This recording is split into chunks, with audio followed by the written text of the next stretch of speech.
이 시간 저희들에게 주실 하나님의 말씀은 마가복음 4장 26절로 32절 말씀입니다. 제가 봉독해 드리겠습니다. 또 이르시되 하나님의 나라는 사람이 씨를 땅에 뿌림과 같으니 그가 밤낮 자고 깨고 하는 중에 씨가 나서 자라되 어떻게 그리 되는지를 알지 못하느니라. 땅이 스스로 열매를 맺되 처음에는 싹이요 다음에는 이삭이요 그 다음에는 이삭의 충실한 곡식이라. 열매가 익으면 곧 낫을 대나니 이는 추수 때가 이르렀습니다. 또 이르시되 우리가 하나님의 나라를 어떻게 비교하며 또 무슨 비유로 나타낼까? 겨자씨 한 알과 같으니 땅에 심길 때에는 땅 위의 모든 씨보다 작은 것이로되 심긴 후에는 자라서 모든 풀보다 커지며 큰 가지를 내나니 공중의 새들이 그 그늘에 깃들일 만큼 되느니라. 아멘. 이 시간 나든담교회 섬기시는 김관성 목사님 나오셔서 시간 속에서 일하시는 하나님 말씀을 선포하실 때 많은 은혜 받으시기 바랍니다.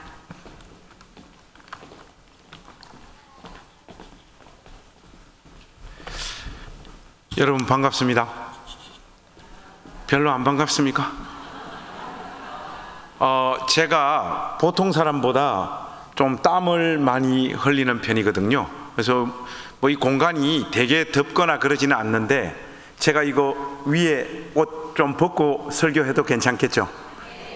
여러분들이 또 안 됩니다 이러지는 않을 거 아닙니까? 그죠?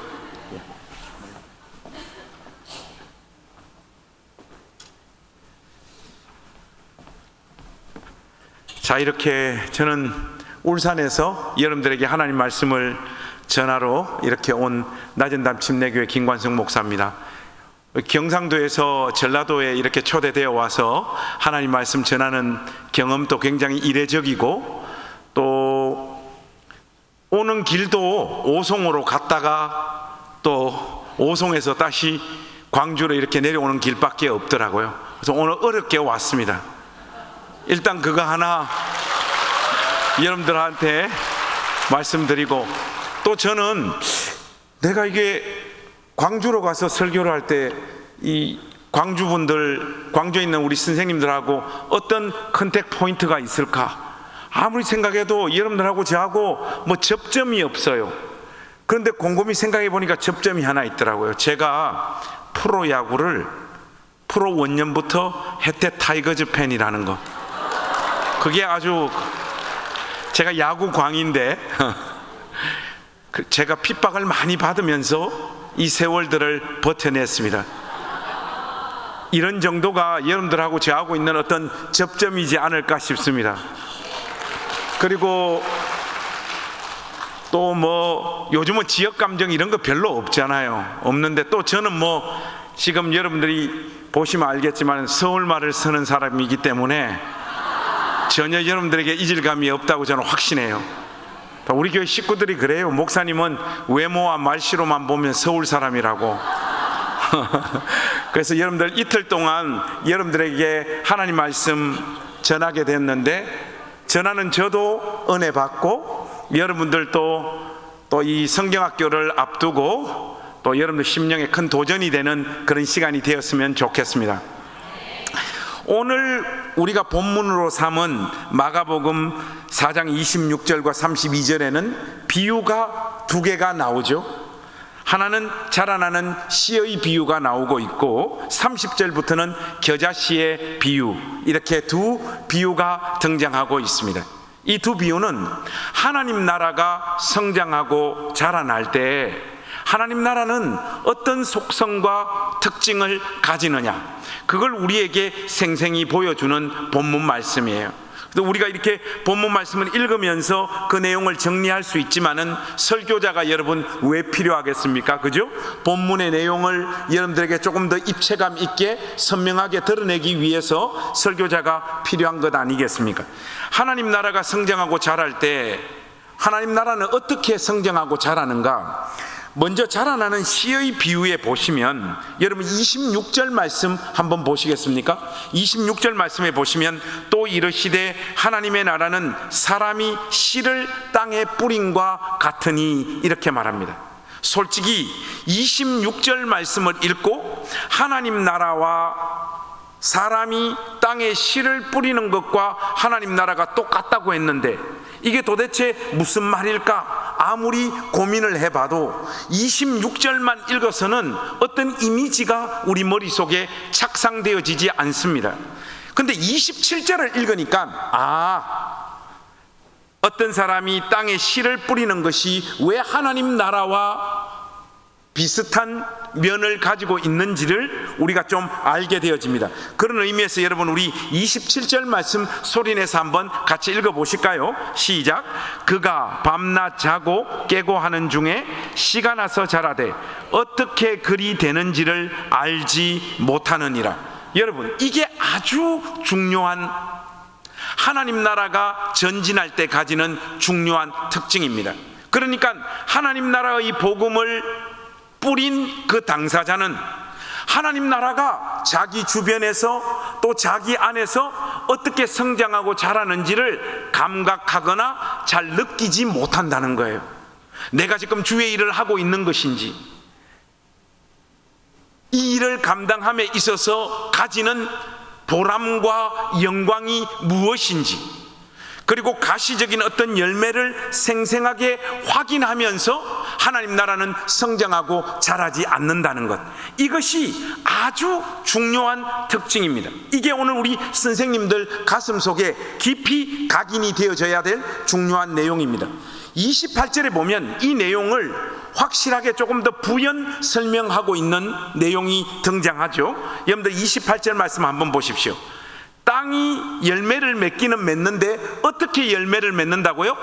스스로 열매를 맺는데, 우리 한글 개역 개정 성경에는 땅이라고 하는 이 단어가 주어로 문장 맨 앞에 나와 있는데 헬라어 원문에 보면 스스로라고 하는 이 부사가 문장 맨 앞에 나와 있어요.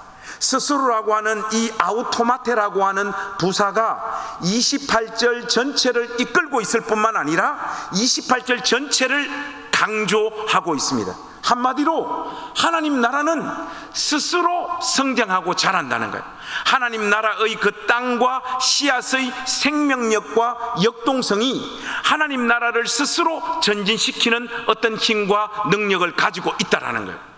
여러분들 영어 공부나 신약 성경이 기록되어져 있는 헬라어를 조금만 공부를 해보면 그 언어적인 특징을 여러분들이 한 가지 분명히 알 수 있는데, 그게 뭔가 하면 굉장히 많은 영어 단어가 헬라어에서 파생되어져 나왔습니다. 지금 여기에 등장하고 있는 스스로에 해당하는 헬라어는 아우토마테라고 하는 단어인데, 이 아우토마테에서도 영어 단어가 하나 파생되어져 나왔어요. 우리 울산에 있는 나전당교회 가족들에게 제가 물어봤어요. 여러분, 아우토마테에서 파생되어져 나온 영어 단어가 무엇일까요? 물으니까 울산 사람들 수준이 떨어집니다. 아우토반 이러고 자빠졌어요. 여러분, 아우토반은 독일의 고속도로 이름이잖아요. 아우토마테에서 파생되어져 나온 영어 단어는 오토매틱입니다. 하나님 나라는 그 자체의 생명력이 하나님 나라를 밀고 간다는 거예요. 마가는 지금 인간들의 수고와 애씀과 노력과 헌신은 전혀 무가치하다, 이것을 이야기하고 있는 것은 아니지만은 하나님 나라가 성장하고 자람에 있어서 더 중요한 것은 하나님 나라의 복음 그 자체의 생명력이 더 큰 힘을 발휘한다, 그 사실을 지금 마가는 강조하고 있는 겁니다. 이 내용이 자라나는 씨의 비유에서 하나님 나라가 성장하고 자랄 때 가지는 중요한 특징으로 우리에게 지금 설명하고 있고요, 겨자씨 비유에서 또 하나 하나님 나라가 성장하고 자랄 때 가지는 중요한 특징을 우리에게 더 소개하고 있는데, 여러분 31절과 32절 말씀은 우리가 소리내서 한번 같이 읽어봤으면 좋겠습니다. 31절 32절 같이 한번 읽겠습니다. 시작. 겨자씨 한 알과 같으니 땅에 심길 때에는 땅 위의 모든 씨보다 작은 것이로되 심긴 후에는 자라서 모든 풀보다 커지며 큰 가지를 내나니 공중의 새들이 그 그늘에 깃들일 만큼 되느니라. 자, 여러분 이 31절과 32절 읽으시면서 하나님 나라가 성장하고 자랄 때까지는 두 번째 특징이 뭡니까? 하나님 나라는요, 그 첫 시작과 그 마지막이 너무나 극명한 차이를 나타내는 나라입니다. 하나님 나라의 그 첫 시작은 초라하고 보잘것없고 형편없는 모습으로 시작되어집니다. 저기에서 어떤 역사가 나타날 것인가 사람들은 대부분 기대하지 않습니다. 여러분, 우리 주님께서 이 세상에 오셔서 하나님 나라의 복음을 선포하신 장소가 어디십니까? 여러분, 효율과 능률의 측면에서 보자면 우리 주님께서 복음을 들고 어디로 가셔서 나라를 하나님의 복음으로 쪼개야지 맞습니까? 제국의 정중앙인 로마를 복음으로 쪼개버려야지 가장 효과적으로 가장 빠르게 하나님 나라의 복음이 전 세계로 퍼져갔을 것 아닙니까? 그런데 예수님의 선택은 변방 중에 변방이었던 유다 땅, 이 유대 땅, 그 유대 땅의 핵심 지역이었던 예루살렘도 아니고 변방의 갈릴리에서 하나님 나라가 가까워왔다 회개하라고 외쳤습니다. 우리는 이 일의 최종적인 결과가 얼마나 영광스러운 결과로 마무리 짓는 것을 이미 알고 있기 때문에 예수 그리스도의 복음의 첫 시작의 모습이 대단히 영광스럽고 사람들에게 주목받는 방식으로 시작되어졌을 것이다라고 착각하는 경향이 있습니다. 그렇지 않습니다, 여러분. 우리 주님께서 변방의 갈릴리에서 하나님 나라가 가까워왔다 회개하라라고 외쳤을 때 대부분 유대의 주류에 있었던 사람들은 그 일에 주목하지 않았고 30살 조금 넘은 젊은 청년이 지금 저기서 뭐하고 있지? 하는 이런 의구심을 가졌을 뿐입니다. 그런데 그렇게 초라하고 별 볼 일 없는 모습으로 시작된 하나님 나라의 복음이 한 세기, 두 세기도 가기 전에 이 동방의 작은 나라인 여기 이곳까지 그리스도의 영광스러운 복음이 침투해 들어와서 광주에 계신 우리 선생님과 하나님 말씀을 지금 전하고 있는 저도 이 예수님을 우리 생애의 구세주와 주님으로 믿고 있는 이 놀라운 결과를 만들어내고 있지 않습니까? 하나님 나라는요, 그 시작이 초라하고 별 볼 일 없는 형태로 시작되어진다는 사실을 여러분들이 꼭 기억하십시오. 제가 우리 선생님들께 삶의 옵션을 좀 드리고 질문을 하나 좀 드리고 싶은데, 자, 지금부터 우리 선생님들 교회를 개척해야 될 목회자라고 스스로를 한번 생각해 보십시오. 나는 지금부터 교회를 개척해야 될 목사다, 이렇게 여러분들 생각해 보십시오. 그랬을 때 여러분은 솔직히 예수님의 복음을 들고 어디에 가서 이 복음을 외치고 싶습니까? 이 교회 다니는 사람들에게 주관식으로 물어보면 아무도 대답 안 해요. 4천만이 기다리는 객관식으로 하겠습니다. 자, 1번, 목사님, 제가 만약에 교회를 개척해야 될 목회자라면 저는 솔직히 이 복음 들고 서울 강남에 가서 한번 성부를 솔직히 걸고 싶습니다. 이게 1번이에요 1번. 2번은 아닙니다, 목사님, 저는 이름도 빛도 없이 저 변방 중에 변방, 시골 중에 시골로 가서 아무도 주목하지 않지만 그곳에 주님의 몸된 교회를 세우는 일에 내 인생을 드리겠습니다. 이게 2번입니다 1번, 2번. 자, 여러분 옆에 사람 쳐다볼 것 없이 솔직하게 자기의 마음을 표현하면 됩니다. 목사님, 저는 솔직히 제가 교회를 개척한다면 복음 들고 서울 강남으로 가서 교회를 솔직히 한번 개척해 보겠습니다. 1번 손 한번 들어보세요. 괜찮아요, 여러분. 높이 드세요. 높이 드세요. 이런 분들을 욕망덩어리라 그러는. 근데 뭐 여러분들의 선택이니까 괜찮아요. 목사님, 저는 2번입니다. 변방 중에 변방, 사람들이 거의 살지 않는 저 시골로 가서 그리스도의 복음을 선포하는 일을 감당하겠습니다. 2번 손 한번 들어보세요. 2번 높이 들어. 2번이 훨씬 더 많네요. 이런 사람들을 이 똥폼 잡는다고 이야기하는 거예요. 사실은 가지도 않을 거면서 그냥 2번 폼 잡으려고 2번을 드는 거죠. 여러분들이 어떤 삶을 선택할지 모르겠지만은 우리 주님의 선택은 변방 중에 변방이었던 갈릴리, 그곳에서 하나님 나라의 복음을 선포하는 일을 시작하셨고, 모든 사람들의 예상과 기대를 뛰어넘는, 상상도 할 수 없는 영광스러운 결과를, 큰 영향력을 가지는 그 성장들을 하나님 나라는 스스로 가지는 어떤 생명력이 이루어냈다라는 것을 저와 여러분들이 이미 잘 알고 있습니다. 이것이 하나님 나라가 성장하고 자랄 때 가지는 두 번째 특징이에요. 그리고 여러분들이 이 두 비유를 보시면, 마가가 이 두 비유를 글로서 전개할 때 어떤 의도를 가지고 지금 표현하는 나름의 방식이 있습니다. 그게 뭐냐? 하나님 나라의 첫 시작도 언급을 하고 있고, 하나님 나라의 최종적인 결과, 그 마지막도 언급을 하고 있는데, 마가는 이 중간 과정을 언급하고 있지 않습니다. 하나님 나라의 복음이 성장해가는 중간 과정은 언급하지 않고 있다고요. 이것은 마가가 지금 어떤 의도를 가지고 일부러 이렇게 글을 전개하고 있는 거예요. 이걸 여러분들에게 제가 어떻게 좀 설명을 드려야 될지 모르겠는데, 여러분, 저의 아들이 지금 군에 가서 군 생활을 하고 있습니다.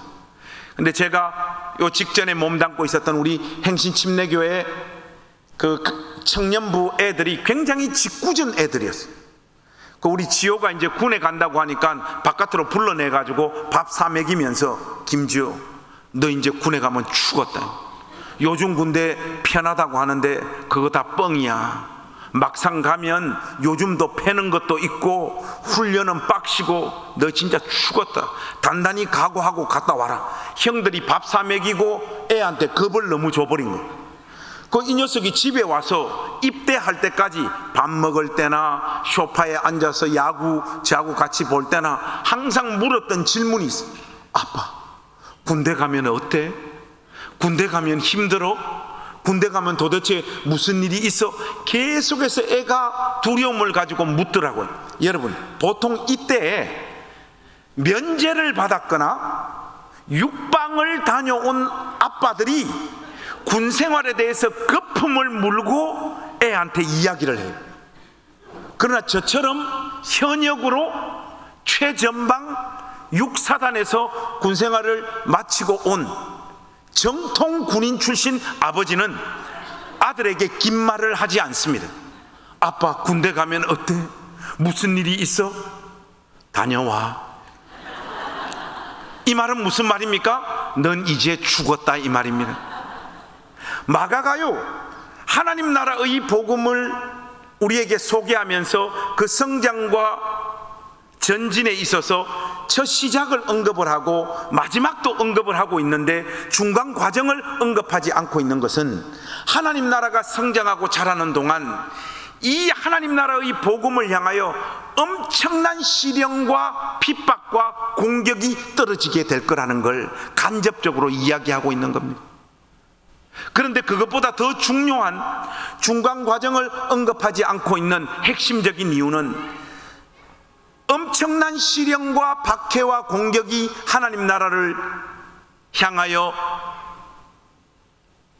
쏟아진다고 할지라도 하나님 나라의 복음은 그 모든 시련과 박해와 공격을 뚫고 하나님께서 처음 의도하셨던 그것 그대로의 영광스러운 결과를 반드시 열매 맺게 될 것이다 라고 하는 그 확신에서 중간 과정은 굳이 언급하지 않고 있는 겁니다.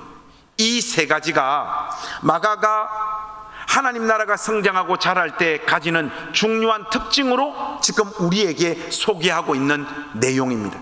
이 내용들이 오늘 이 밤 우리 선생님들 가슴 속에 잘 하나하나 그 내용들이 정리되어진 채로, 잘 정리되어진 채로 기억되어지고, 여러분들이 아이들을 가르치는 여정 내내 이 내용들이 여러분들의 삶과 가르침 안에 그대로 묻어 있으시기를, 또 이 사실을 기억하시면서 교사로서의 여러분들의 여정을 걸어가시기를 주님의 이름으로 축복합니다. 근데 지금 대체적으로 보면 지금 아멘이 작잖아요. 그건 왜 그러냐? 이 도대체 무슨 말이지? 아직 모르는 거예요. 제가 이렇게 쉽게 자세히 설명을 들었지만은 그게 도대체 무슨 뜻이지? 긴가민가 합니다. 지금 아멘 하신 분들도 뭣도 모르고 한 거예요. 제가 이 내용들을 좀 입체감 있게 여러분들에게 전달하기 위해서 오늘 첫날이고 하니까 저의 삶을 여러분들하고 조금 나누기를 원합니다. 저는 예수 믿기 전에도 별로 행복한 사람이 아니었고, 예수 믿고 난 다음에도 별로 행복한 사람이 아니었습니다. 여러분들은 대부분 다 어떻습니까? 예수 믿기 전에는 행복하지 않았는데 예수님을 믿고 나서 나는 행복한 사람이 되었다, 이렇게 다들 이야기하시죠. 근데 그 대부분 다 뻥이잖아요. 예수 믿고 살아가는 우리 삶의 고통과 아픔, 시련과 답답함, 막막함, 그 현실을 생생히 마주하는 사람들이 늘 웃고 기뻐하면서 신앙의 여정을 통과하는 사람들보다 훨씬 더 많습니다. 제가 여러분들의 피부 색깔이나 얼굴 표정을 이렇게 보니까 행복한 사람들이 사실은 별로 없습니다. 저는 이제 예수 믿기 전에 행복하지 않았던 이유는 전형적인 역기능 가정 속에서 저는 태어났어요. 아버지가 노름 중독, 알코올 중독, 폭력 중독. 그래서 제가 2남 3녀의 막내였는데 우리 누님들 인생, 형님의 인생이 아버지로 인해 가지고 다 엉망진창이 되어 버렸습니다. 심지어 아버지는 자신의 노름 미천을 마련하기 위해서 우리 누나들 3명이 있는데, 하나는 부산으로, 하나는 포항으로, 하나는 대구로, 다 초등학교 졸업하자마자 식모살이를 보내버렸어요. 우리 누님들은 중학교가 뭔지를 다 모르는 사람들입니다. 아버지는 딸들이 식모살이 해가지고 매달 주인집으로부터 받는 그 월급날 되면 그 집으로 가서 아버지가 직접 그 돈을 챙겨서 그 돈을 가지고 한평생 노름을 하고 술을 마시고 사시다가 허무하게 죽으셨어요. 그것으로 인해서 우리 누님들의 인생은 엉망진창이 되어버렸고, 저 바로 위에는 우리 형님이 계신데, 우리 형님은 이제 남자라고 중학교를 보냈는데 중학교 2학년 때 집에 있는 돈 가지고 가출을 해가지고 서울로 가버렸어요. 그리고 그 길로 우리 형님은 한평생을 조직폭력배로 살다가 지금은 나이가 많아가지고 현역에서 은퇴해 있는 상황입니다. 우리 어머님의 인생은 어떻겠습니까? 아버지가 돈을 안 버시고 한평생 그렇게 살다 보니까 새벽 4시면 일어나서 새벽 시장에 가서 한평생 가정경제를 위해서 자기 전 인생을 다 쏟아붓다가 고생만 하시다가 어머니 역시 돌아가셨죠. 그 집의 막내 아들이 접니다. 2남 3녀인데 그래도 제가 우리 집에서 제일 똑똑했어요. 여러분 믿습니까? 아멘 해봐야 아무짝에 소용도 없는 거예요. 근데 여러분, 보통 이런 집안의 이 막내가 어떤 길을 갈 것 같습니까? 1번, 독한 마음으로 열심히 공부했을 것 같다. 1번은 불가능한 거예요. 여러분, 제가 이 단칸방만 아버지 밑에서 30몇 번 이사를 다녔는데 저녁 6시만 되면 아버지는 바깥에서 하루 종일 술 드시고 노름하시다가 밤 되면 그 아저씨들 그대로 데리고 와가지고 우리 집은 저녁 6시, 7시부터 새벽 2시까지 1년에 300일 이상 노름판으로 바뀌었어요. 학교 갔다 오고 어머니 장사 하고 저녁에 돌아오면 어머니하고 저하고 누울 공간도 없었어요. 그렇게 저는 저의 초등학교 시절, 중고등학교 시절을 그렇게 다 보냈습니다. 이런 환경 속에서 어떤 아이가 공부를 할 수 있겠습니까? 저도 비슷했죠. 그래서 초등학교 6학년 때 백화점 같은 데 가서 물건 훔치고 돈 훔치고, 지금도 이제 기억이 생생한데 울산 주리온 백화점 맞은편에 있는 중앙시장 진흥 슈퍼마켓이라고 테니스 가방 들고 들어가서 한 방에 초콜릿 300개 틀어가지고 나오다가 현장범으로 붙잡혔어요. 근데 나이가 어리고 초범이라고 훈방 조치돼 가지고 집에 가야 되는데 누님들 다 그때 시집가고 없고, 어머니 한글을 모르시니까 와봐야 진술서를 쓸 수는 없고, 아버지 술 드셔가지고 지금 경찰서 오실 수가 없고, 그래서 우리 형님이 저를 데리러 왔어요. 형님이 진술서를 쓰고 담임 선생님 손에서 저를 이렇게 인계를 받았어요. 그래서 저는 이제 형님이 따라와 해서 형님이 저를 데리고 간 곳이 제가 성장하고 자랐던 울산시가 우정동 동네 우물가, 거기로 저를 데리고 가더만 쌍놈의 새끼 옷 다 벗어 이러더라고. 그래서 안 그래도 무서운데 옷을 다 벗어. 형님은 지금 현역 깡패잖아요. 옷을 다 벗으니까 형님이 우물가에서 바가지에 물을 한 바가지 길로 올리더만 저의 몸에 물을 확 뿌리시더라고. 몸에 물이 닿으니까 안 그래도 추운데 더 춥잖아요. 오돌오돌 이렇게 뜨는데 형님이 준비한 비장의 카드가 뭔가 하니까 전깃줄 아시죠? 이렇게 전깃줄, 이걸 손에 감고 저를 두들겨 패는데 욕하면서 두들겨 패고 욕하면서 두들겨 패고 한 3시간을 그렇게 두들겨 패더라고. 형님이 3시간을 그렇게 두들겨 패더니 형님 입에서 나온 말 한마디가 저의 인생을 바꾸어 버렸어요. 형님이 그렇게 실컷 두들겨 패고 훈계하시더니 저한테 하는 말이, 이 새끼 내일부터 교회 안 가면 때려 죽인다는 거예요. 아니, 지도 안 가는 교회를 왜 나보고 교회를 가라고 하노? 그리고 우리는 사돈에 팔촌에 예수 믿는 사람이 아무도 없는데 교회가 뭔지 내가 어떻게 알아요? 훗날 형님이 교회 가라고 하니까 무조건 일단은 교회를 가고, 훗날 알아보니까 제가 좀 도둑질하고 이렇게 돌아다니는 거 형님 귀에 이미 들어간 거예요. 근데 깡패 형도 지 동생이 그렇게 사는 건 원치 않는 거예요. 그래서 동료 깡패들한테 물어봤대요. 내 동생 저거 벌써 도둑질하고 저렇게 돌아다니는데 저거 어떻게 하면 좋냐 하니까 동료 깡패 형들이, 야 그러면 네 동생 교회 한번 보내봐라, 교회 가면 인간 된다 하더라. 그렇게 형님한테 일러준 걸 형님이 기억을 하고 저를 두들겨 패고 교회를 보낸 거예요. 형님이 교회에 대해서 나름 공부를 많이 했더라고요. 헌금 걱정은 하지 마라, 형님이 챙겨줄게 해서 예수 안 믿는 우리 형님이 챙겨주는 헌금을 들고 저는 초등학교 6학년 때 처음 교회를 가기 시작을 해서 오늘 이 광주 베델교회에 와서 여러분들에게 하나님 말씀을 전하는 동안 저 평생 단 한 번도 교회를 빠져본 적이 없어요. 여러분, 제가 누구냐?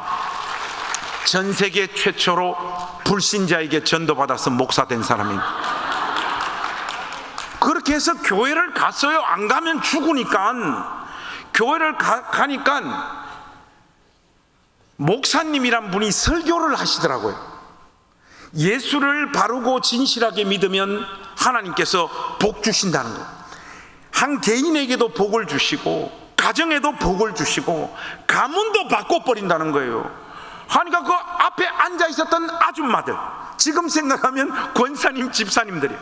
그분들이 아멘 아멘 아멘 하는데 저는 아멘이 뭔지 뭘 압니까? 믿음이 뭔지 뭘 압니까? 그래도 어린 저의 마음에 어떤 생각이 드는가 하니까 설마 목사님이 구라를 치겠나? 이런 생각이 들겠네. 이 지긋지긋한 가난, 이 매일 아버지가 술 먹고 어머니 패고 가족들 패고 누님들 다 식모살이 보내가지고 집이 다 아사리판이 되어버린 이런 지긋지긋한 우리 집도 진짜 예수님 믿으면 달라질 수 있고 변화되어질 수 있나, 그런 승부욕 같은 게 저 마음 가운데 찾아오더라고. 그때부터 우리 고향교회 75년 역사상 신앙생활 제일 열심히 하는 애로 제가 바뀌어버렸어요. 교회에서 하는 모든 예배는 저는 빠져먹은 게 없어요. 중학교 때부터 고등학교 졸업해서 신학교 갈 때까지 저는 새벽 기도에도 한 번도 빠져본 적이 없어요. 수요 예배, 금요 예배, 주일날 모든 예배란 예배, 내가 소속 안 돼 있는 기관 예배도 뒤에 가가지고 다 앉아서 다 드렸어요. 여러분, 저도 여러분들처럼 교회학교 선생님 출신인데 제가 어떻게 교회학교 선생님이 됐느냐? 선생님도 아닌데 계속해서 그 예배를 가니까 부장 집사님이 미안해서 그러면 니도 선생해라 해서 선생 된 사람입니다. 제가 그렇게 열심히 예수를 믿으니까 목사님 설교가 조금씩 들리면서 은혜를 경험하게 된 거예요. 저같이 엮이는 가정 출신 애들이 은혜를 받으면 그 감격이 크잖아요. 소위 말하는 계대신앙, 모태신앙 사람들은 자기가 지금 믿고 있는지 안 믿고 있는지도 잘 모르잖아요. 저처럼 그러나 이런 엮이는 가정 속에서 예수님 만난 사람은 막 대단한 감격이 있잖아요. 그리고 우리 시대 때는 뭔가 이 받은 은혜가 크면 주의 종이 되는 것으로 하나님을 향한 그 진심을 표현하는 시대였어요. 저는 목사가 되는 것이 뭔지도 모르고 주님, 하나님 말씀을 전하는 목사가 되겠습니다. 덜컥 저도 서원을 했죠. 그리고 열심히 신앙생활을 했어요. 그리고 시험을 치면 누구나 다 합격하는 신학교에 저도 합격을 했어요. 근데 이제 신학교 가기 하루 전날 그 6년이라고 하는 세월 동안 그렇게 열심히 주님을 섬기고 최선을 다하여 신앙생활을 했음에도 불구하고 우리 가정이나 집안 꼴이 달라지는 게 아무것도 없어요. 큰 불만은 아니었지만은 저의 마음에 의구심이 있었던 것은 사실이에요. 그래서 우리 교회 목사님에게, 목사님, 우리 교회에서 신앙생활 제일 열심히 하는 애가 누굽니까? 하니까 우리 교회 애들부터 시작해가지고 어른들까지 다 포함해서, 아니 내 목회 인생에서 관성이 너만큼 이렇게 신앙생활을 열심히 하는 애를 보지를 못했다. 제가 목사님께 이 질문을 한 것은 목사님을 지금 코너로 몰아넣기 위함이에요. 목사님, 몇월 며칠 날 목사님께서 예수님 바르고 진실하게 열심히 믿으면 개인의 삶도 가정의 삶도 가문도 다 복주시고 바꿔버린다고 목사님께서 그 설교하셨죠 하니까 했지 그러시더라고요. 그런데 목사님, 저는 목사님 목회 여정에 제일 신앙생활 열심히 하는 애고 그걸 목사님께서도 인정하실 만큼 이렇게 열심히 예수 믿는데 왜 우리 집과 저는 아무런 복도 안 받고 달라지는 게 없습니까? 당돌하게 목사님께 딱 물었죠. 여러분, 이건 지금 바둑으로 치면 목사님은 지금 완전 외통수에 딱 갇힌 거예요. 빠져나올 수 있는 방법이 없어요. 그런데 이걸 목사님은 빠져나가더라고요. 관성아, 하나님의 때가 있어.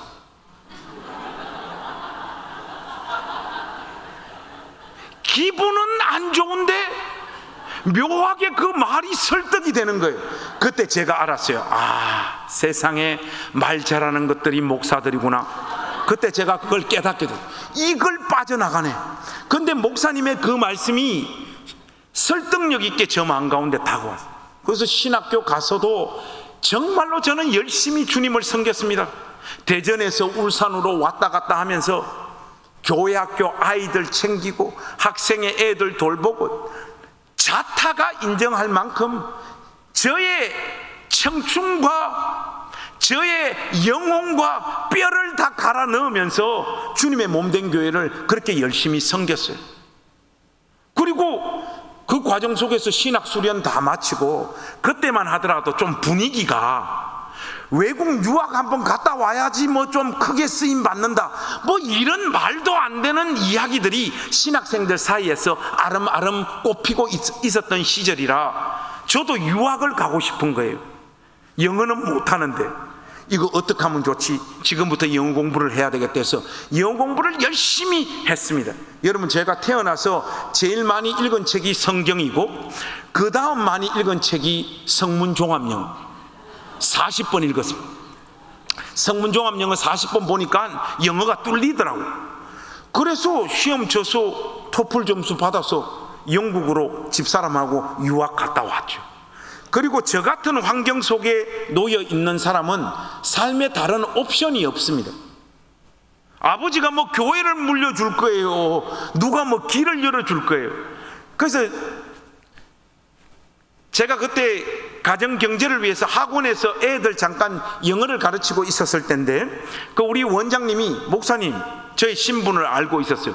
뭘 그렇게 공부를 하세요, 고민을 하세요, 제가 학원 교실 하나 내드릴 테니까 여기서 교회를 개척하라는 거예요. 아, 내가 왜 이걸 생각 못했을까? 학원 교실 하나니까 교탁 있으니까 강단, 애들 책글상 다 있으니까 회중석, 15,000원짜리 십자가 뒤에 하나 걸고 우리 사람하고 저하고 교회를 개척을 하는데, 막 저 마음에 그 감동 있잖아요. 비록 초라하게 이 교회를 시작을 하지만 하나님은 이 초라하게 시작하는 이 개척교회 위에 큰 은혜를 부어주실 것 같은 거예요. 그 확신이 막 저 가슴 속에 막 떠밀려 오더라고요. 근데 여러분, 한 사람의 느낌은 위험하잖아요. 그래서 제가 우리 사람한테 물어봤어요. 여보, 우리도 이제 교회를 개척하는데 당신 마음에 하나님 주시는 어떤 은혜 이런 거 없냐니까, 왜 없냐니까, 기도하는데 막 눈물이 막 너무 쏟아지고, 우리는 비록 아무것도 갖추어져 있지 않은 이런 초라한 교실에서 개척을 시작하지만 하나님께서 이 초라한 개척교회 가운데 크신 역사를 나타내 보실 것 같다. 그 우리 사람하고 저하고 마음이 똑같았어요. 그래서 우리 사람하고 저하고 아무도 없이 그곳에서 교회를 개척을 했죠. 그런데 우리 사람하고 저의 생각은 착각이었어요. 개척교회 시작하기 전에도 거지였는데 개척교회를 한 5년 6년 하고 나니까 진짜 완전 알거지가 돼요. 정말로 우리 가족이 길바닥에 내 앉아야 되는 상황까지 삶이 내몰리더라고요. 제가 그 첫 개척지에서 하나를 딱 배웠어요. 뭘 배웠느냐? 여자는 절대로 돈 없는 시간을 오래 견디지 못한다는 것. 우리 집 사람 있잖아요, 전형적인 사모 스타일이에요.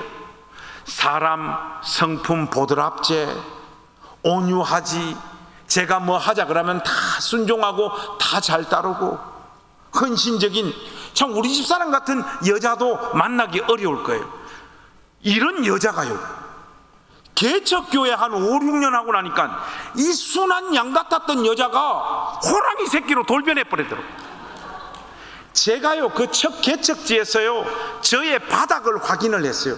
저는 그때까지만 하더라도 제가 주님 진짜로 사랑하고 목사니까 스스로 나름 신앙은 굉장히 좋은 사람인 것처럼 그렇게 생각을 했는데, 여러분, 개척교회 한 5, 6년 하면서 아무런 열매가 없는 그 상황이 되니까요, 일단은 경제적으로 어려워지기 시작을 하죠. 진짜 본 모습이 막 나타나더라고. 내보다 본 모습이 더 많이 나타났던 사람이 우리 집 사람이야. 애들한테 보여줘서는 안 되는 모습들을 너무너무 많이 보여줬어. 입만 열면 네가 목사냐? 그러면 그 이야기 듣고 참아야 되는데, 니는 사모냐, 이혼하자, 우리는 잘못 만났다, 그럼 우리 애들 울고 불고 인격이고 신앙이고, 여러분 돈이 없다 보니까요, 이거 진짜 완전 사람이 망가지고 바닥을 찍더라고. 여러분 지금 멀쩡히 여러분들 좀 믿음 있어 보이죠? 그게 믿음의 힘이 아니라 돈의 힘일 가능성이 많아요. 진짜 바닥 한번 찍고 나니까 본 모습이 막 드러나더라. 하나님 앞에 엎드려 울며 기도했던 날도 많았어요. 밤을 새워가며 밥 굶고 하나님 은혜를 부어주십시오, 한 번만 이 손을 잡아주십시오. 그래도 하나님은 안 나타나요. 저의 목회 커리어 중에 제일 수치스럽고 부끄러운 게 뭐냐면 너무 그 개척교회의 현실이 고통스러워서 그 개척교회를 포기해버린 거예요. 그 가족들 한 20-30명 모였던 우리 가족들 포기하고, 우리 사람하고 저는 목회지를 옮겼어요. 뭐 대단한 목회지로 옮긴 거 아니고 사택을 제공해 준다는 교회로 도시 빈민들 모여 사는 할머님들만 모여 있는 곳으로 갔어요. 사택 때문에. 부임해서 가니까 처음에는 뭐 사례비도 150만 원 주시고 뭐 사택도 좋은 곳이라고 해서 갔는데 사택이 좋은 곳이 아니야. 지하 사택이야. 계단 17칸 밑으로 내려가면 지하 사택이 있어. 그리고 우리 할머님들 뭐 다 60, 70 된 할머님들 밖에 없고 남자 성도는 한 명도 없더라고요. 처음에 부임해서 가니까 그래도 얼마나 열심히 설교를 했겠습니까? 젊은 목사니까. 하면 뭐예요? 설교 한 10분만 지나면 할머님들 다 주무시는데. 근데 여러분 그것도 한두 번 당해야지 한 2달, 3달 계속 당하니까 마음속에 어떤 생각이 드는가 하니까 설교 준비가 무슨 소용 있나? 이번 주는 그냥 준비 안 하고 대충 해버리지 해가지고 한 번은 설교 준비 안 하고 강단에 올라갔어요. 그 평상시 대충 알고 있는 내용으로 설교를 했어요. 아, 또 그날은 또 다 은혜를 받네. 사람이 미치겠는 거예요. 이건 뭐 어떻게 목회를 해야 되는지를 모르겠는 거예요. 할머님들 한 주에 다 헌금 내시면 우리 교회 평균 헌금 액수가 7만 원에서 8만 원이. 84, 32. 목사님 알아서 마음대로 다 쓰세요. 그러면 그 돈 가지고 그 지하 사택에서 애들 둘이 데리고 목회를 하는데, 목회도 목회지만은 삶이 됩니까? 삶이 이어질 수가 없죠. 너무너무 고통스러운 거예요. 그때쯤 오니까 하나님이 나를 목사로 불렀나 안 불렀나 그게 슬 의심되기 시작을 하더라고요. 주님은 나를 안 부르셨는데 나 혼자 스스로 셀프 안수를 주고 목사가 된 사람인 것처럼 저 자신의 신세가 그렇게 처량하게 느껴지기 시작을 하더라고요. 그런 현실들을 견디는 것도 어려웠는데 지하 사택이요, 여름 되니까 막 장마가 치니까 우리 아들은 그걸 홍수라고 표현을 하던데, 장마가 막 치기 시작을 하니까 지하 사택이 다 침수가 돼버려요. 무릎까지 지하 사택이 다 잠겨버려요. 여러분들 혹시 영화 기생충 보셨습니까? 거기에 보면 지하 사택이 다 잠기잖아요. 세간살이, 옷, 책 다 엉망진창이 돼버리는 거예요. 1층 창문 너머로 막 지하 사택으로 물이 흘러 넘쳐가지고 내려오는데 이 감당이 안 돼요. 그런데 1층 창문을 넘어서 오는 물을 막아내는 방법을 알아냈어요. 그런데 여러분 안 되는 거는 뭔가 하면 저쪽 뒷문에서 바닥에서 올라오는 물 있잖아요. 그거는 실시간으로 퍼내는 방법밖에 없어요. 사랑하는 광주에 있는 통합 측 우리 선생님들, 하나님은 주로 비를 언제 내리십니까? 낮에 내리십니까? 새벽에 내리십니까? 제가 그때 알았어요. 하나님은 우리 스타일이 아니에요. 새벽에 주로 비를 내려요. 장마가 막 억수같이 비가 쏟아지면 우리 집 사람하고 딸내미는 안 일어나요. 결국 아들 초등학교 6학년이었는데 저하고 둘이 일어나서 1층 창문 막고 바닥에서 올라오는 물 퍼내기 위해서 다라이 옆에 하나 갖다 대고 둘 다 쓰레받기 가지고 막 실시간으로 퍼담고 날라서 화장실에 버리고 이걸 반복해야 돼요. 그러면 새벽 1시, 2시 계속 해야 돼요. 그 우리 지호가 그때 6학년이었는데 아빠, 나는 내일 학교 가야 되는데 지금 좀 그만하면 안 될까? 이 새끼, 아빠는 좀 이따가 새벽 기도해야 돼. 이씨, 계속해.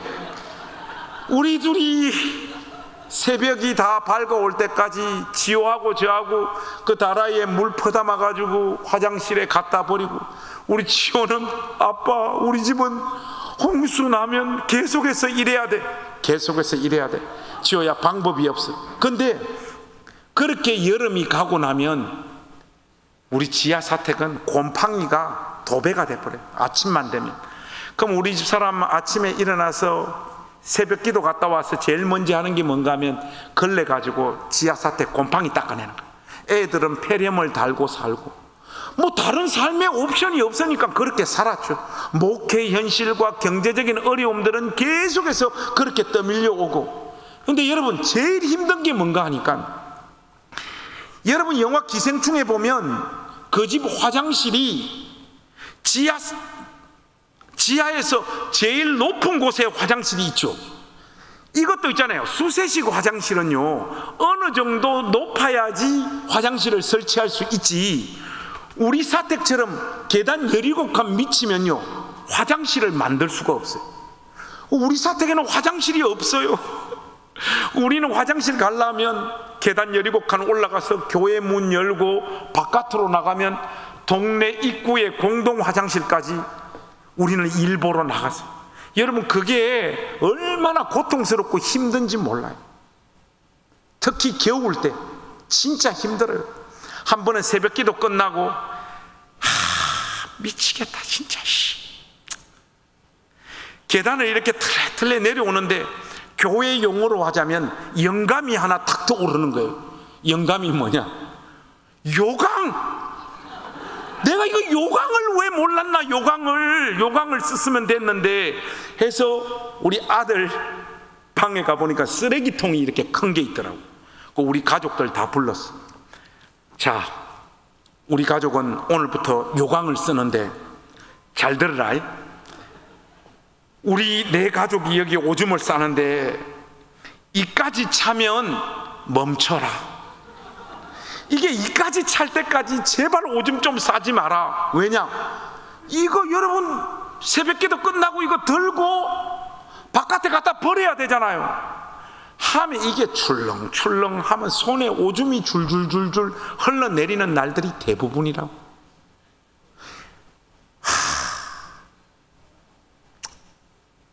도저히 더 갈 수가 없는 거야, 이런 모든 환경들이. 그때 어머니가 살아 계셨을 때인데, 우리 어머니는 예수님을 아주 늦게 인생에 황혼이 왔을 때 믿고 집사님으로 사시다가 돌아가셔서 교회가 뭔지 잘 몰랐어요. 근데 제가 이쪽 교회로 이렇게 부임해 갔다고 어머니가 주일 저녁만 되면 울산에서 전화가 왔어. 고양시로. 관성아, 이번 주에는 손님들 많이 왔나? 엄마, 손님들 많이 안 왔다. 우리 어머니 하시는 말씀이, 내가 너를 낳아서 기른 장본인인데 관성아, 니는 목사 스타일 아니다. 니는 노가다 스타일이다. 엄마 죽기 전에 니 정상적으로 돈 벌어서 애들 공부시키고 애들 기르는 모습 한 번만 보여주면 안 되겠나? 우리 어머니 막 우시는 거예요. 저도 그쯤에서는 이제 더 이상 갈 수가 없더라고요. 저는 초등학교 6학년 시절부터 목사가 된 그 시절까지 한 번도 뒤를 돌아본 적이 없어요. 그 누구보다 열심히 주님을 섬겼고, 우리 주님께서 피로 값주고 사신 교회를 위해서 저의 삶과 인생을 다 드렸어요. 그런데 저의 삶과 인생에는 좋은 날이 없었어요. 쉽게 말해서 하나님께서 은혜 베푸시는, 사역을 통한 어떤 열매를 보여주시는 이런 것들이 없었어요. 그래서 늘 다툼과 갈등과 고민과 번민 속에 도대체 예수 믿는 보람과 즐거움과 영광이라는 게 뭘까? 저도 그런 게 있는 것처럼 말을 하고 그렇게 흉내내면서 살았지만은 저의 속은 제가 속일 수 없잖아요. 그렇게 해서 우리 집사람하고 저하고 목회를 마무리 짓고 여기서 그만하자, 이건 우리 길이 아니다 하고 그 교회를 사임하고 울산에 내려가서 노동자로 살려고 절차를 밟았죠. 그 어간쯤에 우리 지호가 다녔던 학교가, 우리 그 도시 빈민들 모여 사는 동네였기 때문에 초등학교가 하나 있었는데 5학년 하나급, 6학년 하나급, 이제 곧 있으면 이제 폐교 직전에 있는 그런 학교에 우리 아들 딸이 다녔는데, 우리 지호가 6학년 때 교장 선생님이 하루는 저한테 전화가 왔어요. 목사님, 아들 지호가 아주 글을 잘 씁니다 그러더라고요. 우리 아들이 글을 잘 쓴다고 하니까, 글쓰기 반인데 지호 글이 장난이 아니라는 거예요. 요번에 학교 대표로 고양시 어린이 글쓰기 대회 나가서 지호가 1등하고 돌아왔습니다. 도대체 우리 지호가 무슨 글을 썼습니까? 하니까 단풍에 대해서 글을 쓸 때,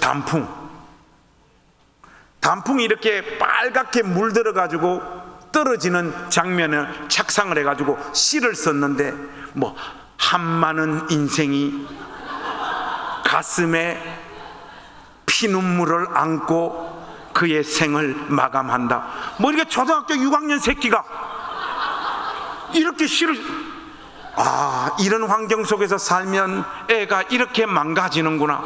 저는 그게 그렇게 느껴지더라고요.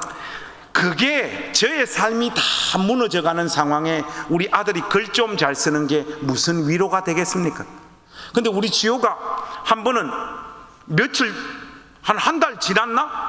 아빠, 나 고양시 어린이 대표로 경기도 대회 글쓰기 대회 나간다는 거예요. 그러니까 경기도 시군 전체에서 글 제일 잘 쓰는 초등학교 애들끼리 모아서 장원 뽑는 때 자기가 고양시 대표로 나간다는 거예요. 고양시에서 2명 나가는데 자기가 1명 대표라는 거예요. 아버지는 아들에게 꿈도 심어줘야 되지만 현실도 가르쳐줘야 돼요. 김지호, 니 잘 들으래. 니 임마, 니 글 잘 써가지고 니가 고양시에서 1등 한 게 아니야. 너 학교가 불쌍하기 때문에 상을 하나 배정한 거야. 니 임마, 그리고 경기도대회 거기는 장난이 아니다. 그 규모가 대치동 학원가에서 논술 훈련 집중적으로 받는 교수님, 선생님 아들 다 온다. 무엇보다도 우리가 싫어하는 큰 교회 목사님 아들 딸들 다 나온다. 거기 니 나가가지고 거기서 뭐 상 탈 수 있을 것 같아 하니까, 아빠 여기가 이렇게 큰 대회야. 큰 대회지. 그러니까 지호야, 현실을 직시하고 딴 애들 다 학교 가는 날 너는 그냥 시험 치러 가는 거니까 아빠가 10,000원 줄 테니까 떡볶이 사 먹고 잘 놀다가 와. 아빠가 지금 하는 말 따라해 하니까, 뭘 따라해? 아빠가 하는 말 그대로 따라해 하니까, 나는 하니까 우리 아들이 나는 그러더라. 안 된다. 바로 그거야. 절대 비관 정신. 절대 비관 정신을 가지고 있으면 상처받을 일이 없어. 아들 그냥 갔다 와. 별 기대하지 말고 하고 우리 지호를 그 대회에 보냈어요. 우리 교장 선생님 뭐 지호 글 잘 쓴다고 하더만 아무 기대가 없고, 우리 집사람 사는 게 너무 고통스럽고 힘드니 뭐 지호가 도대회 나가는 거 이런 거 관심이 있어요? 없죠. 그 제가 10,000원 주고 우리 지호를 보냈는데 점심이 지나고 한 4시 5시쯤 되니까 아빠 하고 얘가 막 뛰어가 오는 거예요.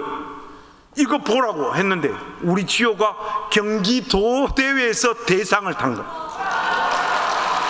제가 놀래가지고, 김지호 니 도대체 나가서 무슨 글을 쓴 거야 하니까, 아빠 나 아빠 말 그대로 시험장 들어갈 때 나는 안 된다 그러고 들어갔는데, 심사위원 선생님들이 초등학교 어린이 글쓰기 되면은 띄워쓰기, 맞춤법, 논리, 내용 이런 것보다도 글 내용이 얼마나 감동적이냐, 여기에 방점을 맞춰서 심사를 하신다고 할 때 아빠 내가 무슨 글을 써야 될지 하나 딱 떠올랐다는 거예요.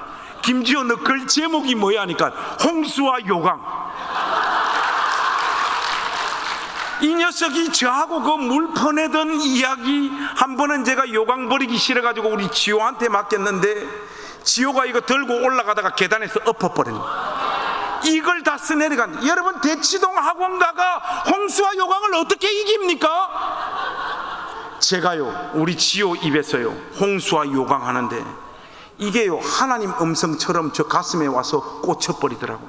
나의 실패, 좌절, 열매 없음, 고민, 눈물, 한숨으로 점철된 이 인생도 하나님 능하신 손에 이런 삶조차 올려지다 보면 하나님은 이 삶도 빚어내셔서 하나님의 영광을 드러내시는구나. 제가 그거 깨달았어요. 그때 하나님 앞에 제가 두 번째 회심하면서 하나님 저 평생 요강 버리면서 이 길을 가더라도 저 끝까지 이 길 가겠습니다. 그러나 큰 교회에서 불러주면 바로 가겠습니다. 그렇게 기도를 했죠. 그 어간쯤 오면서 제가 하나 깨달은 게 뭔가 하니까요, 저는 저의 신앙생활의 첫 영역, 저의 사역의 첫 생애가 실패와 좌절밖에 없었어요. 아무런 열매가 없었어요. 그래서 저 안에서 하나님께서 어떤 하나님의 나라의 열매를 만들어 가고 있는지에 대한 감각이 전혀 없었어요. 오늘 본문 말씀처럼 도대체 하나님이 내 인생을 붙잡아 무슨 일을 하려고 하시는 건가, 무엇보다도 내 안에서 어떤 하나님 나라를 이루어 가고 계신가 감각하거나 느끼거나 전혀 그러지 못했단 말이죠. 근데 그때 깨달았어요. 저는 이런 삶을 통과하면서 한 사람의 목회자로서 가지고 있어야 될 하나의 자질을 하나님이 저 가운데 새겨 넣으셨더라고요. 실패하고 아프고 가난하고 고민하고 저의 인생의 시간 대부분을 보내다 보니까 저에게 어떤 게 있는가 하니까 저는 누가 돈이 없다, 거처할 곳이 없다 이러면요 제가 가진 걸 털어가지고 다 그 사람을 줘야 돼요. 그리고 그 사람을 집으로 데리고 와서 먹이고 재워야 돼요. 이거는 제가 태생적으로 사람에 대한 긍휼이 많아서 이런 게 아니라 이런 삶과 이런 인생을 통과하다 보니까 그런 사람들을 보면 이런 돈 없이 살아야 되는 이런 삶이 한 사람의 인생을 얼마나 절망스럽게 만드는지, 얼마나 큰 고통을 안기는지 너무 절절하게 경험을 했기 때문에 이런 사람들을 그냥 보고 넘기지 못하는 거예요.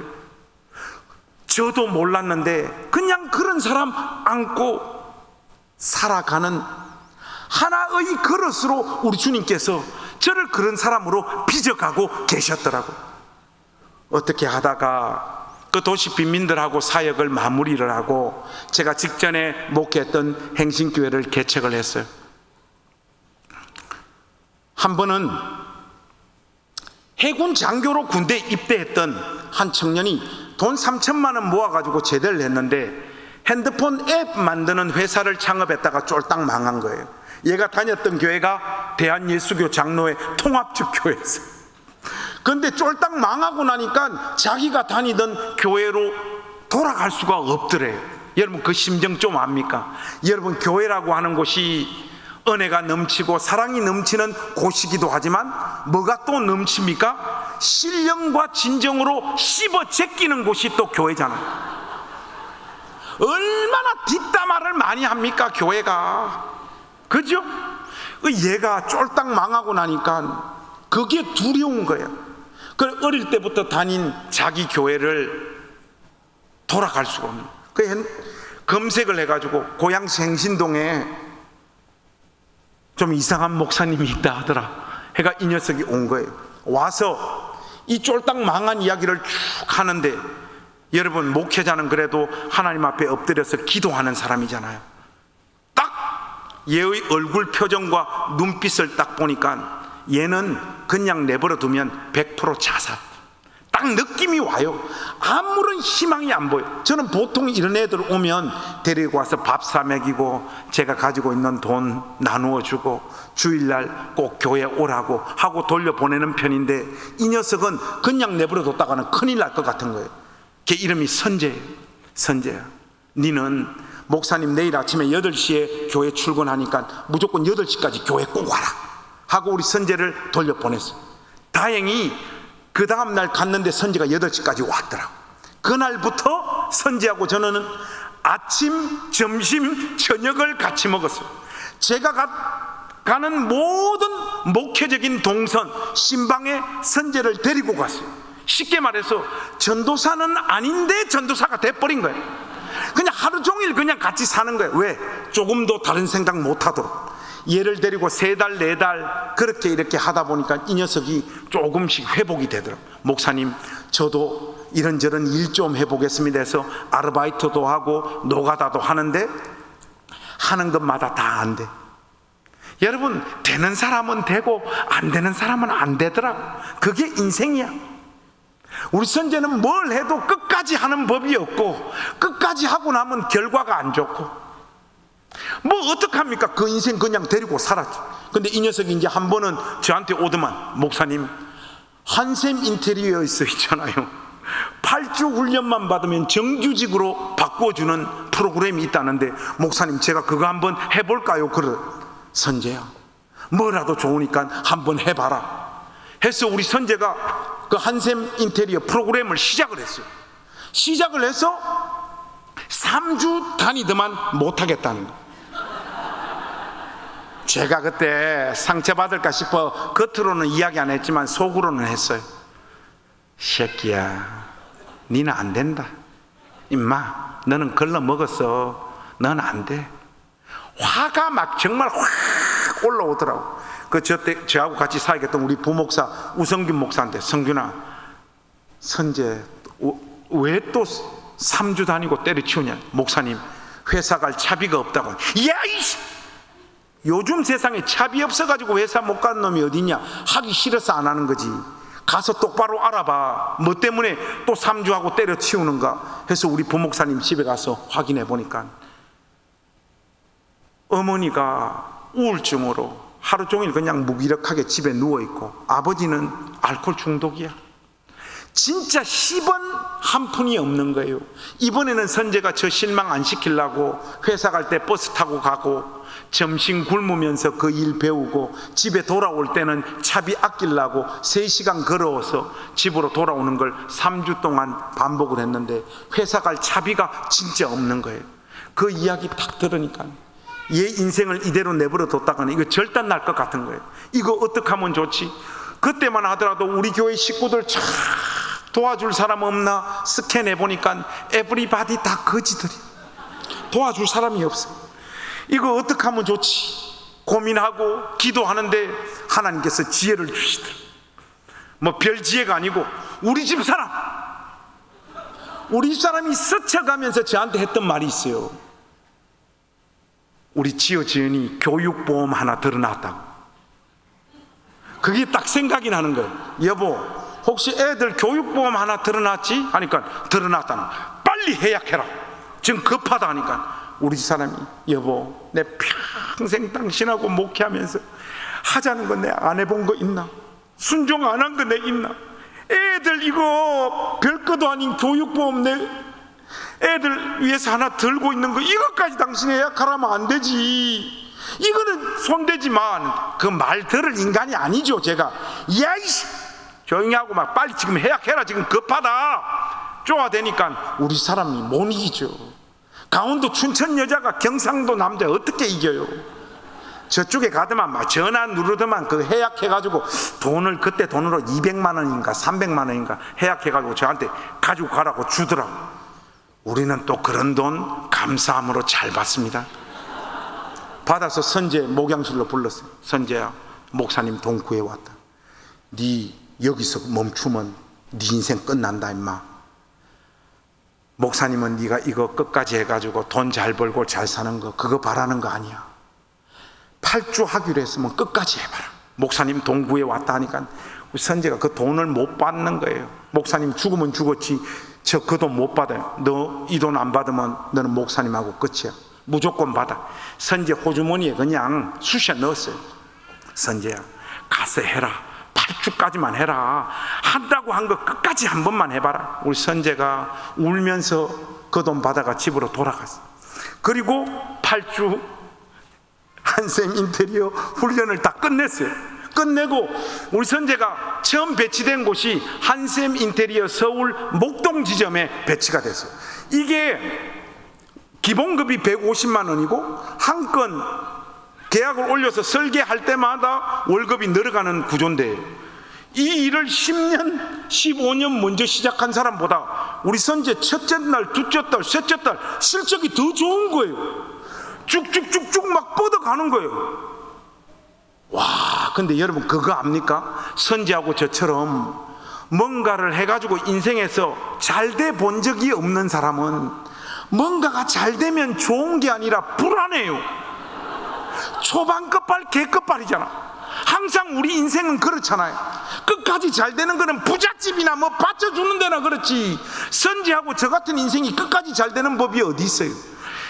기도가 막 절로 나오는 거예요. 하나님, 선제 한 번만 좀 도와주십시오. 기도가 절로 나오는데 우리 선제가 멈추지를 않는 거예요. 쭉쭉쭉쭉 뻗어가더니 그 일을 시작한 그 해 우리 선제 연봉 1억이었어요. 그 다음 연도 1억 5천. 지금은 선제 밑에서 일하는 애들이 20명이 넘어요. 한 번은 이 녀석이 이제 쭉쭉쭉쭉 가는데 저한테 전화가 왔어. 목사님, 오늘 저녁에 저하고 밥 좀 먹읍시다 하는데 벌써 목소리가 금방져. 이때까지 밥을 100번이면 100번 내가 사먹이고 용돈 주고 데리고 살았는데, 목사님 오늘 우리 교회 앞에 있는 소들역 그 제일 비싼 암소집이에요. 거기 7시까지 좀 나오십시오. 딱 그러더라고요. 좋은 날이잖아요. 딱 가니까 선제가 이미 좋은 고기 시켜놓고 다 기다리고 있더라고요. 선제하고 앉아서 선제가 이제 고기 굽고 먹는데, 이 지금 좋은 날인데 뭔가 분위기가 이렇게 좀 디프레션 된 거예요. 고기를 먹다가 살짝 선제 얼굴을 쳐다봤는데 이 녀석이 고기를 구우면서 울더라고. 자기 너무 감사하고 행복한 거예요. 자기도 열심히 살아서 목사님 밥 사주게 돼, 좋은 고기 사줄 수 있게 돼. 근데 우리 이게 경상도 그런 또 어색한 거 그거 힘들거든. 제가 수도권 고양시에서 목회할 때 제일 힘든 게 뭔가 하면, 목사님하고 사모님 앞에 나오라 해가지고 손 뻗어가지고 당신은 사랑받기 위해 태어난 사람, 이런 거. 여러분 이런 거는 저한테 폭력이에요. 폭력. 오늘 또 뭐 아까 우리 선생님이 일어나서 뭐 이런 거 힘들어요. 저는 솔직히. 근데 선제가 이게 또 우니까 이게 이게 막 힘들더라고요. 밥 먹는 속도를 끌어올렸어요. 올리고, 선지야 오늘 목사님 저녁에 신방이 있어가지고, 야, 니 잘 되니까 목사님 진짜 기분 좋다. 앞으로 열심히 살아서 선지 니 좀 더 잘 되라. 목사님 오늘 신방이 있어서 먼저 좀 일어날게 하고 저는 나왔어요. 참 하나님 앞에 감사하고, 우리 선제가 이렇게 또 풀려같이 인생 사는구나 싶어서 쭉 가고 있었는데, 이 녀석 고기 정리하고 음식값 내고 제가 저쪽 가고 있는데 목사님 하고 뛰어오더라고. 뛰어오더니 저의 호주머니에 봉투를 하나 다 꽂고 휙 가버리더라고. 저는 사례비를 많이 받아본 사람이라 딱 잡으면 얼마인 줄 알거든요. 딱 잡으니까 이거는 100% 세종대왕이야. 이거 신사임당이면 이거는 절단날 액수예요. 보통 목사님들은 차분한 마음으로, 기도하는 마음으로 집에까지 가서 봉투를 열어봅니다마는 저는 그런 목사가 아니잖아요. 그 자리에서 딱 열어보니까 봉투 저 밑에서 노란 불빛이, 신사임당이야. 이만큼 들어가기가 돈이, 그때 돈이 500만 원이 훨씬 넘었을 거예요. 놀래가지고 선지한테 바로 전화를 했어요. 야, 이제 돈 좀 버는 녀석이 뭔 이렇게 목사님한테 큰 돈을 넣냐 하니까, 목사님 하고 말이 없어. 전화기를 바짝 갖다 대니까 수화기 너머로 우리 선제가 울고 있더라. 그 선제가 호흡을 좀 가다 안 줄 때까지 기다렸다가, 야, 뭐 돈 너무 많이 넣었지, 이제 돈 좀 버는 녀석이 뭔 목사님한테 돈을 이렇게 많이 넣었어 하니까, 목사님, 저도 목사님 만나고 제 삶에 꿈과 비전이 생겼어요. 울면서 그러는 거예요. 아, 그 꿈, 비전, 우리 행신교회 모토가 꿈과 비전이 없는 교회. 아까 말했잖아요. 절대 비관 정신. 뭐 좀 있어야지 꿈도 꾸고 비전도 가지지. 그리고 이 지금 어색한 분위기를 빨리 극복을 해야 되겠는데 방법이 없어서, 이 새끼, 우리 교회가 꿈도 비전도 없는 교회인데 네가 조직을 배신하고 혼자서 꿈을 꾸고 비전을 가져? 하니까 우리 선재가 하는 말이, 목사님, 그런 꿈과 비전이 아니에요 그러더라고. 선재, 너의 꿈과 비전이 뭐냐니까, 목사님, 저는 열심히 살고 돈 버는 이유 하나밖에 없어요. 뭔데 그래? 돈 열심히 벌어가지고 목사님 집 사드리는 게 저의 인생의 마지막 목표입니다 하고 선재가 막 우는 거예요. 그때 제가 깨달았어요. 내가 가는 길, 나의 목회 여정, 별것 아니어도 이렇게 지극히 작은 소자, 내 사역의 여정 속에서 한 사람이라도 이렇게 살려내는 길로 주께서 내 사역의 여정을 인도하신다면 감사함으로 나 끝까지 가겠다. 우리 선재가 그걸 저에게 깨닫게 해준 사람. 그 작년 1월 둘째 주에 우리 행신교회는 하나님 은혜로 제가 태어나서 뭔가를 해가지고 잘 돼 본 게 우리 행신교회 개척해가지고 우리 행신교회가 중형교회로 제대로 성장한 거예요. 그래서 이제 교회를 개척해야 될 정도로 우리 교회가 잘 성장을 해가지고 처음에는 우리 부목사님을 개척을 내보내려고 했어요. 교회 재정 절반, 성도들 절반 쪼개서 수도권에 개척을 하려고 했는데 코로나라 지금 이 상황에 우리 부목사 내보냈다가는 우리 우성균이 인생이 절단 날 것 같은 거예요. 그래서 하나님 앞에 엎드려 기도하는데 하나님 주시는 마음이 어떤 마음인가 하니까, 개척은 목회적인 경험이 제일 많은 사람이 가는 거예요. 주님, 제가 가겠습니다. 그래서 아무하고도 의논 안 했어요. 작년 1월 둘째 주에 교회는 교회를 낳아야 하고, 욕망은 상향성의 삶을 추구하고, 소명은 하향성의 삶을 추구합니다. 부목사를 지금 이 코로나 상황에 개척이라고 하는 사지로 몰아넣을 수가 없고, 저와 우리 가족들이 개척에 나서겠습니다. 그리고 수도권에 개척을 하면 여러분들 또 다 따라 나올 거니까 고향 울산으로 개척 나가겠습니다. 아무도 그 계획을 몰랐으니 그날 주일 분위기가 어땠겠어요? 설교 끝나고 나니까 막 다 울고 불고, 장로님, 권사님 이런 게 어디 있냐고, 목사님 막 의논을 해야지, 의논을 한 권사님은 막 소리를 지르고 집사님들 절단이 난 거예요. 그거 막 대충 수습하고 집에 와버렸어요. 마음 아프잖아요, 계속해서 그 모습 보면. 그래서 그날 주일이 지나고 그 다음날 월요일날 아침에 목양실에 갔어요. 이거 어떻게 하면 좋지?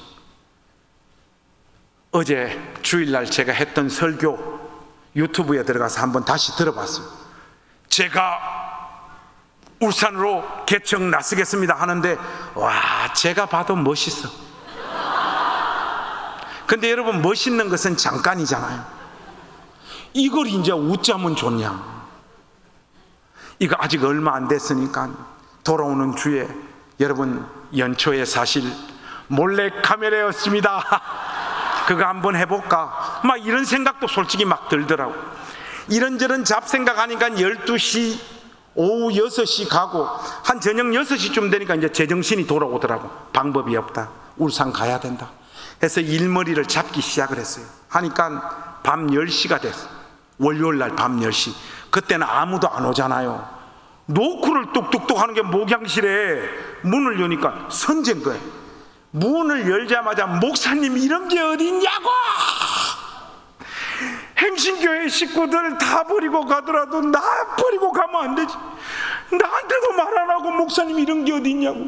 어제 주일날 일이 있어서 현장에 못 오고 밤에 그 설교 듣고 전화도 안 하고 울다가 하루 종일 일하고 이제서야 왔는데 목사님 이런 게 어딨냐고. 얘가 막 절단이 나. 선재야, 너라도 목사님 이해해야지. 목사님이 울산에 가서 또 개척할 거 아니냐. 목사님 싫어요. 저는 목사님 이야기 다 싫고 이미 저는 우리 집사람하고 이야기 다 끝냈어요. 뭔 이야기를 끝냈는데 목사님 따라 울산에 개척합니다. 야, 너 지금 울산이 너 직장은 어떻게 할? 목사님 울산에도 한샘 인테리어 다 있더라고요. 부산시장까지 다 하면 돼요. 가요 하고 이 녀석이 뭐 안 한 무인이야. 하더만 이미 울산을 공부를 지 나름대로 다 해가지고 왔더라고. 목사님 이런저런 이야기 많이 하지 마시고요. 울산에 중구에 집을 얻어야 됩니까? 남구에 집을 얻어야 됩니까? 선재야, 남구에 얻어야 된다. 교회가 남구에 세워진다. 그날 밤에 선재하고 저하고 목양실에서 껴안고 제가 태어나서 제일 많이 울은 날. 저도 울산에 50 넘어가지고 개척 가는 거 겁났단 말이죠. 한 놈이 이 여정에 따라오는구나. 우리 주님께서 나를 이렇게 힘주시고 위로해 주시는구나. 그래서 선재는 직장 접기 시작을 하고 우리 사람은 애들 방구하고 뭐 한다고 작년 8월에 울산에 혼자 먼저 내려와서 작년 8월에 교회를 개척을 했어요.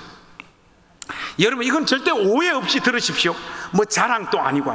지금 우리 교회가 한 8개월 지났는데 등록 교인이 500명.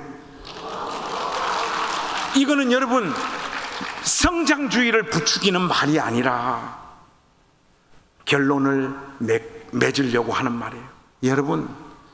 여러분은 여러분 인생 가운데 하나님께서 어떤 일을 하고 계신지, 선생이라고 하는 자리로 여러분들을 부르셔서 여러분들을 어떻게 빚어가시며 여러분들을 통하여 어떤 하나님의 영광을 드러내고 하나님 나라를 세워가고 있는지 여러분은 알지 못해요. 저는 몰랐어요. 제 인생이 이렇게 부름받아 가는지 몰랐다.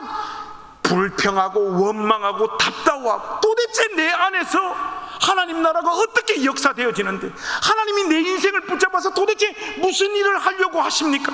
늘 탄식했고 고민했고 울었고 그것이 저의 인생의 대부분이었어요. 이 지점에 와서야 진심으로 동의가 되어지는 게 뭐냐? 하나님 나라가 한 영혼 안에 한 인생 안에 성장하고 자라갈 때 그 당사자는 감각하거나 알지 못한 채 하나님 나라는 성장하고 자란다는 거예요.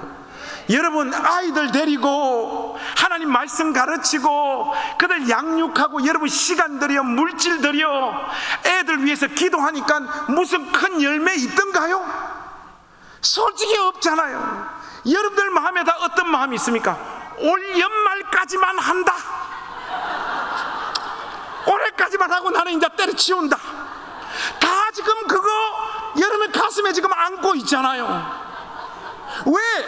해봐야 별 볼 일이 없으니까, 열매가 눈에 안 보이니까. 제가 걸어왔던 것처럼 여러분들도 똑같은 그런 고민을 한단 말이죠. 그러나 여러분은 여러분의 인생의 가치를 알지 못합니다. 하나님께서 여러분의 인생을 빚으시고 선생님이라고 하는 직분을 허락하셔서 여러분의 가르침을 받는 그 아이들이 어떤 열매로 성장하고 자랄지 여러분은 다 내다보지 못해요. 여러분,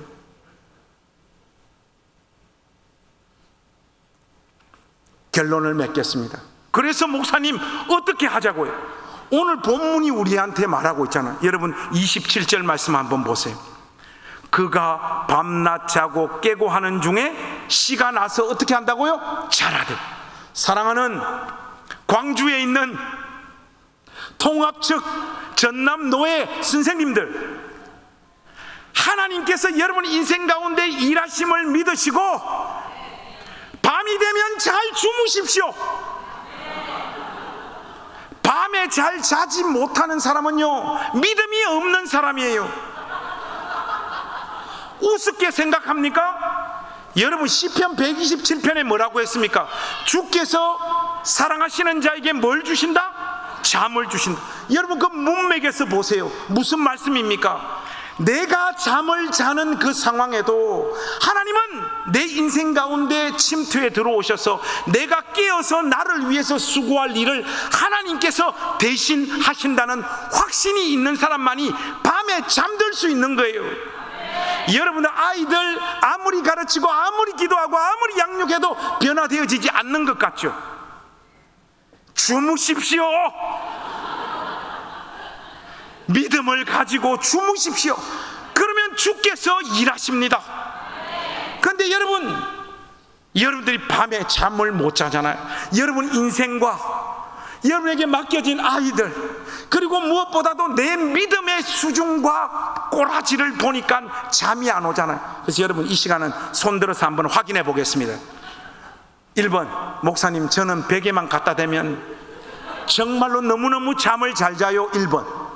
2번, 목사님 저 솔직히 목사님 말씀하셨던 그런저런 이유로 솔직히 잠을 못 자요. 2번. 한번 해봅니다. 목사님 저는 너무 잘 자요. 손 한번 들어. 이 사람들은 믿음이 좋아서 잘 자는 사람들이 아니라 생각이 없는 자들이에요. 목사님 저 솔직히 저의 인생에 대한 염려와 걱정, 선생으로서의 부담감, 열매 없음, 모든 것들이 다 마음에 안 들고 짜증나고 그런 것들이 염려와 걱정이 돼서 솔직히 밤에 솔직히 저는 잠을 잘 자지 못해요. 손 한번 들어보세요. 2번 높이 드세요. 용기 있게 2번을 드신 여러분들의 밤 위에 우리 주님께서 오늘부터 깊은 잠 주시기를 주의 이름으로 축복합니다. 주께서 일하심을 믿으시고 제발 잘 잠드는 선생님들이 되시기를 주의 이름으로 축복합니다. 근데 여러분 여기 하나 더 있잖아요. 밤낮 자고 깨고 하는 중에 밤에 잠은 잘 자는데 아침 되면 안 일어나는 선생들이 많아요. 왜 그렇습니까? 이거는 물리적으로 눈이 안 떠여진다는 말이 아니라 자기의 사역에 대한 열매가 없고 자기 인생이 마음에 들지 않아서 눈이 떠여졌지만 일어나지 않는 거예요. 오늘 열심히 살면 뭐예요? 게으르게 살았을 때나 삶의 결과가 똑같은데, 여러분 저의 사역의 여정이 그랬어요. 여러분 전국에 있는 목사님들 새벽 기도 갈 때 어떤 마음으로 새벽 기도 갈 것 같습니까? 객관식으로 해드릴게. 1번, 보통 새벽 기도 가려면 목사님들 4시에 일어나야 돼요. 4시에 알람이 따르릉 울릴 때 알람 탁 끄면서 전국의 목사님들 하시는 말씀 1번, Oh what a wonderful day. 하나님 오늘 또 맑은 정신 건강한 몸 주셔서 우리 교회 식구들 이름 불러가며 기도하는 자리에 이 종을 세워주시니 감사합니다. All glory to God. 모든 영광 하나님 받으시옵소서. 이런 마음으로 새벽 기도 간다. 1번. 2번이 있습니다. 2번. 알람이 따르릉 울릴 때 알람 딱 끄면서 하는 말, 에라이 쌍, 어떤 놈이 새벽 기도 만들었노? 미국하고 영국은 안 한다 하더만 왜 우리나라만 새벽 기도를 하노? 가자 죽지 못해서 가자, 여보 빨리 일나라 가자, 이런 마음으로 간다. 여러분 전국의 목사님들 새벽 기도 갈 때 1번의 마음으로 갈까요? 2번의 마음으로 갈까요? 1번은 없어요. 여러분 저는 한 번도 1번으로 간 적이 없어요. 왜? 오늘 새벽에 나가서 열심히 기도하면 뭐예요? 기도할 때나 안 할 때나 내 사역의 열매는 똑같은데, 이런 마음들이 막 눌려서 한 번도 기쁜 마음으로 새벽에 일어났던 적이 없어요. 사랑하는 선생님들, 여러분의 인생을 바라봤을 때, 여러분들이 가르치는 아이들의 현실을 봤을 때 아무것도 눈에 보이지 않고 별 볼 일 없고 고통스러운 현실이 떠밀리는 밀려오더라도 주님 사랑하는 마음으로 일어나서 그 아이들의 삶을 받아내시는 선생님들이 되시기를 주의 이름으로 축복합니다. 우리가 생각할 때 아무 일도 일어나지 않는 것 같은 그 시간 속에 밤에 잠들고 아침에 일어나서 주를 사랑하는 마음으로 마음에 들지 않는 그 삶을 받아낼 때 이 시간 속에서 하나님은 일하십니다. 그리고 선생된 우리의 삶을 빚어내셔서 종국에는 하나님의 영광의 찬송이 되게 하시는 그 자리에 여러분의 인생과 저의 인생을 세우실 줄로 믿습니다. 그러므로 밤 되면 잘 주무십시오. 무엇보다도 아침이 되면 잘 일어나는 선생님이 되십시오. 그래서 여러분, 오늘 첫째 날 메시지 이렇게 마무리하겠습니다. 2명씩 짝을 한번 지어보세요. 자, 짝을 한번 지어보시고, 자, 먼저 여러분 그 사람 눈을 한번 쳐다보세요. 자, 손 잡고 눈을 한번 쳐다보고, 먼저 이렇게 한번 서로에게 축복 아닌 축복을 한마디 하겠습니다. 네가 이때까지 산다고 고생이 많았다 한마디 해보세요. 했습니까? 그럼 좀 바꿔보세요. 네가 이때까지 선생님 한다고 수고가 많았다 한번 해봐. 자, 지금부터 중요합니다. 눈을 보고요. 밤이 되면 잘 자라. 자, 한 번 더 합니다. 아침이 되면 잘 일어나라. 자, 마지막 있어요. 그러면 주께서 일하신다. 여러분, 요거 연습이고, 네가 이때까지 선생님 한다고 수고가 많았다. 밤이 되면 잘 자라. 아침이 되면 잘 일어나라. 그러면 주께서 일하신다. 쫙 이어가지고 한번 서로를 향해서 안 멈추고 처음부터 끝까지 한번 하겠습니다. 자, 준비되셨죠? 크게 한번 하겠습니다. 시작.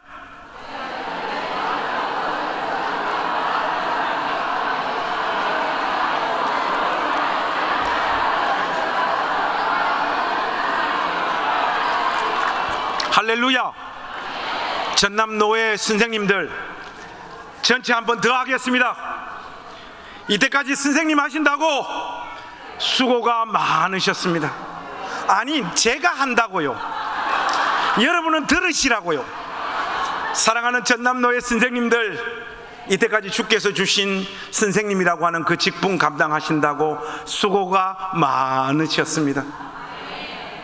밤이 되면 주께서 일하심을 믿고 잘 주무십시오. 아침이 되면 주님 사랑하는 마음으로 마음에 들지 않는 여러분 삶과 인생, 사역의 현실들 주님 사랑하는 마음으로 깨서 잘 받아내십시오. 그러면 주께서 이 시간 속에서 일하실 줄로 믿습니다. 그것이 여러분의 복된 인생이 될 수 있기를 우리 주님의 이름으로 축복합니다. 감사합니다.